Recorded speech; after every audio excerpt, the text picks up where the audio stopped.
Pero alam nyo, pagkakaalam ko lang ha,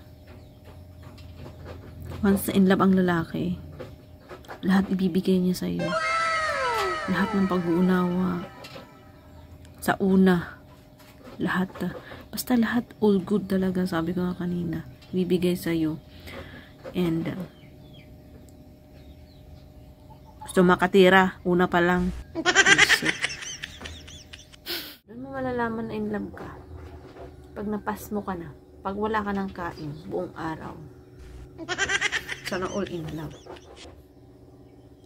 Magkaiba naman kasi tayo nung babae, lalaki. Magkaiba ang mga babae. Iba rin ang pakiramdam ng mga lalaki. So, ba't akong tinatanong nito, nasasaktan ako?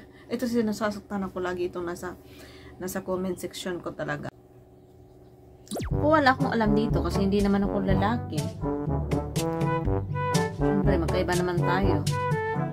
Babae sa lalaki kung ang pakiramdam. Diba, magkaiba naman tayo, babae sa lalaki kung paano sila ma-in love. Pag ang babae kasi, pag na-in love, parang ang babae parang bumabalik pagkabata. Bumabalik siya pagkabata, tapos tag niyan, nagpi-feeling ang babae. Shut up!